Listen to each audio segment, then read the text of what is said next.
Hello friends, अडानिया education academy के इस YouTube channel पर आपका स्वागत है।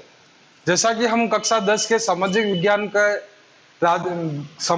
का जो राजनीति विज्ञान का जो पार्ट है उसके अंदर हम पढ़ रहे थे। हमने पहला लेसन लोकतंत्र का पूरा किया और आज का जो हमारा लेसन शुरू होता है वो होता है केंद्र सरकार से। अब केंद्र सरकार को समझने के लिए सबसे पहले हमें यह समझना है कि सरकार किसे कहते हैं। तो सरकार राज्य की वह व्यवस्था होती है, क्या होती है?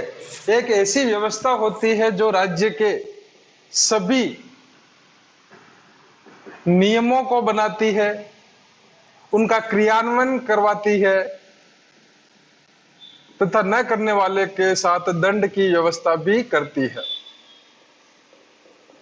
मतलब सरकार एक ऐसी व्यवस्था होती है किसी भी राज्य को चलाने के लिए जो उस राज्य में कानून का निर्माण करवाती है, उनका क्रियान्वयन करवाती है तथा कानून का पालन न करने वालों को उनके दंड की व्यवस्था भी करवाने का कार्य सरकार का होता है।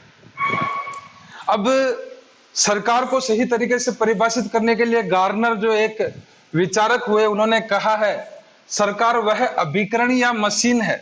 एक तरीके से क्या है?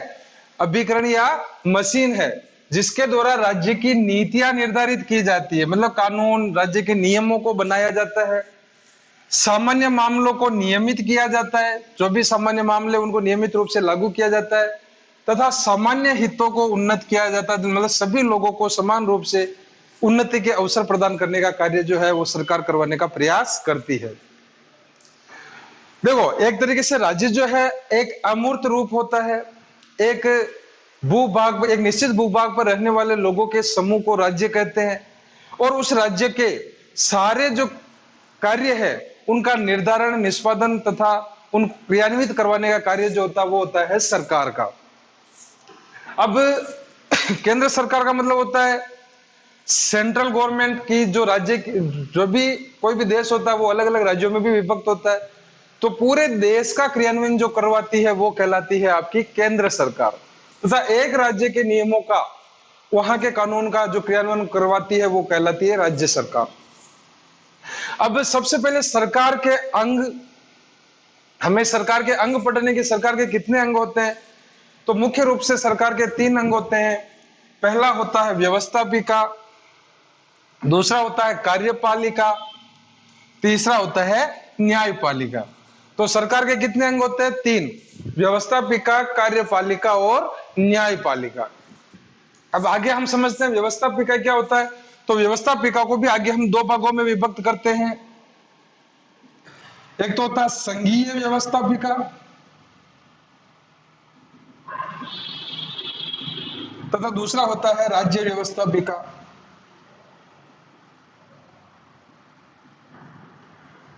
अब संघ जो होता है, जो मतलब कि केंद्र का जो शासन होता है वो संघीय व्यवस्थापिका के आधार पर होता है और संघीय व्यवस्थापिका को ही हम एक नाम देते हैं संसद। और इस संसद के मुख्य रूप से 3 अंग होते हैं। पहला होता है राष्ट्रपति, दूसरा होता है लोकसभा और तीसरा होता है इसमें राज्यसभा। फिर बात करते हैं राज्य व्यवस्थापिका, राज्य सरकार में पढ़ेंगे हम। फिर बात करते हैं हम कार्यपालिका की। तो कार्यपालिका के अंदर जो मुख्य जो होता है वो होता है राष्ट्रपति, दूसरा होता है उपराष्ट्रपति, तीसरा होता है बहुमत दल का नेता जो कि प्रधानमंत्री कहलाता है, प्रधानमंत्री, और चौथा इसमें पार्ट होता है मंत्रिपरिषद। कार्यपालिका के वापिस 4 मतलब कि अलग अलग अंग होते हैं, राष्ट्रपति, उपराष्ट्रपति, प्रधानमंत्री और उसकी मंत्रिपरिषद। और न्यायपालिका की तरफ चलते हैं तो न्यायपालिका में सबसे जो बड़ा न्यायालय है, सर्वोच्च न्यायालय, वो सरकार के न्यायपालिका का एक अंग होता है। तो समझिएगा दोस्तों कि सरकार जो होती है उसके 3 अंग है, व्यवस्थापिका, कार्यपालिका और न्यायपालिका। व्यवस्थापिका को वापस 2 भागों में बांटा गया। संघीय जो केंद्र की होती है वो व्यवस्थापिका और राज्य व्यवस्थापिका। केंद्र व्यवस्थापिका को ही संसद गए कहा गया है। और ये संसद शब्द जो है वो कब कहां पर उपयोग में लिया गया है, तो संविधान के अनुच्छेद 79, अनुच्छेद 79 के अंदर संसद का जो है पूरा का पूरा विवरण हमें मिलता है। इस 79 जो अनुच्छेद है इसके अंदर हमें संसद के 3 भाग बताए गए हैं। पहला है राष्ट्रपति, दूसरा है लोकसभा और तीसरा है राज्यसभा। फिर चलते कार्यपालिका में, तो कार्यपालिका के वापिस 4 अंग बताए गए हैं, राष्ट्रपति, उपराष्ट्रपति, प्रधानमंत्री और उसकी मंत्रिपरिषद। और न्यायपालिका में जो सर्वोच्च न्यायालय होता है वो व्यवस्था एक न्यायपालिका का एक अंग होता है जो कि सरकार के अंग के रूप में कार्य करता है। अब दोस्तों आगे जो हमारा लेसन आगे जैसे बढ़ रहा है उसके आधार पर देखो हमें पढ़ना है संसद। और संसद में हम सबसे पहले क्या पढ़ेंगे, व्यवस्थापिका, संघीय व्यवस्थापिका। और संघीय व्यवस्थापिका के अंदर हम संसद को पढ़ने वाले हैं और संसद में राष्ट्रपति। अब चूंकि राष्ट्रपति जो है कार्यपालिका के अंदर भी आता तो इसको हम कार्यपालिका के अंदर पूरा का पूरा पढ़ेंगे। और उसके बाद में आगे जो लोकसभा और राज्यसभा बचे हैं इससे हम अपने लेसन की शुरुआत करते हैं कि किस प्रकार से लोकसभा का गठन होता है और किस प्रकार से राज्यसभा का गठन होता है। और चूंकि राष्ट्रपति जो है हम बाद में वैसे ही कार्यपालिका के अंदर पढ़ने वाले हैं। तो दोस्तों आगे हम भारतीय संसद के बारे में पढ़ने वाले हैं। और संसद का जो जिक्र है संविधान के अनुच्छेद 79 में बताया गया है कि भारत की एक संसद होगी जिसके 3 अंग होते हैं, राष्ट्रपति, लोकसभा और राज्यसभा। तो इस लेसन के अंदर या इस पार्ट के अंदर हम लोकसभा और राज्यसभा का तुलनात्मक अध्ययन करते हुए हम इसको समझने का प्रयास करेंगे। तो संसद के मुख्य रूप से 2 सदन होते हैं, पहला होता है लोकसभा तथा दूसरा जो सदन होगा इसको क्या कहेंगे, राज्यसभा। अब हम इनकी रचना के आधार पर तुलनात्मक अध्ययन पढ़ते हैं कि सदन जो है लोकसभा जो है ये संसद का प्रथम सदन कहलाता है, अस्थायी सदन कहलाता है क्योंकि इसको भंग किया जा सकता है और प्रत्येक 5 वर्ष में सरकार बदलने के बाद इसके मंत्रिपरिषद या मंत्रिमंडल जो होता है, प्रधानमंत्री जो होता है वो चेंज होता रहता है। और इसको संसद का निम्न सदन भी कहते हैं। तो लोकसभा को 3 नाम दिए गए, प्रथम सदन कहलाता है, अस्थायी सदन कहलाता है तथा निम्न सदन भी कहलाता है। जबकि राज्यसभा जो है इसको संसद का द्वितीय सदन कहते हैं, उच्च सदन कहते हैं तथा स्थायी सदन कहते हैं क्योंकि राज्यसभा को कभी भी भंग नहीं किया जा सकता जबकि लोकसभा को भंग कर सकते हैं। फिर आगे हम सदस्य संख्या की बात करते हैं कि संविधान के अनुसार कितने सदस्य बताए गए हैं और वर्तमान में कितने सदस्य हैं। तो समझते हैं सबसे पहले बात करते हैं लोकसभा की। तो लोकसभा में संविधान के अनुसार अधिकतम 552 सदस्यों का जिक्र है। कितने सदस्यों का, 552 552 सदस्य जो है लोकसभा के अंदर संविधान के अनुसार बताए गए हैं। जो कि 552 सदस्यों का बंटवारा कैसे होगा, तो राज्य के निर्वाचन क्षेत्रों से 530 सदस्यों को चुना जाता है। राज्य के निर्वाचन क्षेत्र से 530 सदस्य आते हैं। केंद्र शासित जितने भी प्रदेश है वहां से 20 सदस्य लोकसभा के अंदर निर्वाचित होकर आते हैं। और राष्ट्रपति जो है 2 सदस्यों को मनोनीत करता है, निर्वाचित नहीं होते, ये मनोनीत होते हैं। तो टोटल मिला के 530 + 20 + 2 = 552 टोटल सदस्यों को संविधान के अनुसार बताया गया है। अब वर्तमान में कितने सदस्य हैं, तो वर्तमान में राज्य के निर्वाचन क्षेत्र से 530 सदस्य चुने जाते हैं और केंद्र शासित प्रदेशों से 13 सदस्य आते हैं। जबकि संविधान में 20 सदस्य बता रखे हैं लेकिन वर्तमान में 13 सदस्य केंद्र शासित प्रदेश से आते हैं तथा 2 सदस्य जो है राष्ट्रपति के द्वारा मनोनीत किए जाते हैं। इस प्रकार से टोटल मिलाकर 545 सदस्य जो है लोकसभा के अंदर होते हैं। वर्तमान में कितने सदस्य, 545, 530 तो राज्य के निर्वाचन क्षेत्र से आएंगे, 13 सदस्य केंद्र शासित प्रदेशों से आते हैं तथा 2 सदस्य राष्ट्रपति के द्वारा मनोनीत किए जाते हैं। और संविधान के अनुसार 552 सदस्य बता रखे, 530 राज्यसभा के निर्वाचन क्षेत्र से, दूसरा जो है राज्य के निर्वाचन क्षेत्र से और केंद्र शासित प्रदेश से 20 आएंगे और राष्ट्रपति द्वारा 2 मनोनीत, टोटल मिला के 552 और वर्तमान में 545 संख्या है। अब बात करते हैं हम राज्यसभा की। तो राज्यसभा के अंदर संविधान के अनुसार अधिकतम 250 सदस्यों का जिक्र किया गया है कि संविधान के अनुसार राज्यसभा के अंदर 250 सदस्य संख्या होनी चाहिए। जो कि कहां से आएंगे, तो राज्य विधान मंडलों से 238 सदस्य को चुना जाता है। कहां से, राज्य विधान मंडल से। और राष्ट्रपति जो है 12 सदस्यों को मनोनीत करता है। कितने सदस्यों को, 12 सदस्यों को। और टोटल मिलाकर 250 सदस्य होते हैं। कितने होते हैं, 250 संविधान के अनुसार। लेकिन वर्तमान में राज्यसभा में कितने सदस्य हैं, तो वर्तमान में राज्य विधान मंडलों से 233 सदस्य चुने जाते हैं, 12 राष्ट्रपति के द्वारा मनोनीत किए जाते हैं। इस प्रकार से 245 सदस्य जो है वर्तमान में राज्यसभा में कार्यरत है। तो लोकसभा में 545 और राज्यसभा में 245, और सदस्यों का बंटवारा भी आप समझ ही चुके होंगे। फिर आगे बात करते हैं कि यहाँ पर योग्यताएं क्या होती है। तो सबसे पहले लोकसभा का सदस्य होने के लिए आपको 25 या 25 से ज्यादा की वर्ष की आयु होना आपके आवश्यक है। आपकी नागरिकता भारतीय होना आवश्यक है। तीसरा, किसी भी लाभ के पद पर, सरकार के किसी भी लाभ के पद पर आप कार्यरत न हो। तथा चौथा, सरकार के द्वारा पागल या दिवालिया घोषित न हो। तो लोकसभा के सदस्यों की योग्यता की आयु 25 प्लस होनी चाहिए, नागरिकता भारतीय होनी चाहिए, लाभ के पद पर कार्यरत न हो और पागल या दिवालिया न हो। दोनों की योग्यता में एक ही अंतर है कि यहाँ पर आयु सीमा 25 या 25 से ज्यादा के लोगों को चुना जाता है, जबकि राज्यसभा में 30 या 30 से अधिक के वर्ष के लोगों को चुना जाता है। नागरिकता इसमें भी भारतीय होनी चाहिए, ये भी किसी के लाभ के पद पर कार्यरत नहीं होना चाहिए, और पागल या दिवालिया ये भी नहीं होना चाहिए।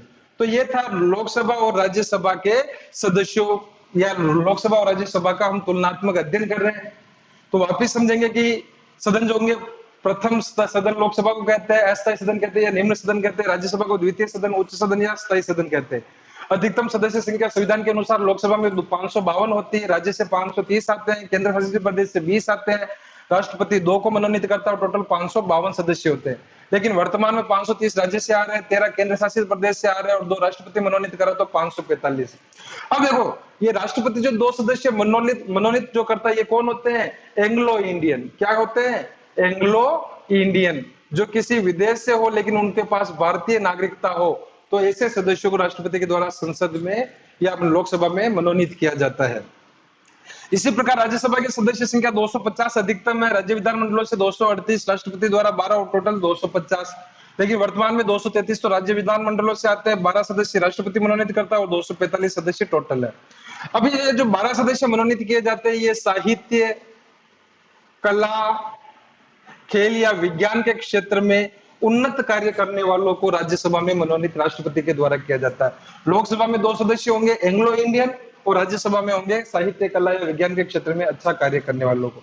और योग्यता है उसमें 25 प्लस आयु चाहिए, इसमें 30 या 30 से ज्यादा की आयु चाहिए, भारतीय नागरिकता दोनों में अनिवार्य है, पद पर कोई होना नहीं चाहिए, और पागल या दिवालिया घोषित नहीं होना चाहिए। तो दोस्तों आगे अब हम बात करते हैं निर्वाचन की। तो लोकसभा के सदस्यों का निर्वाचन प्रत्यक्ष रूप से वयस्क मताधिकार द्वारा किया जाता है।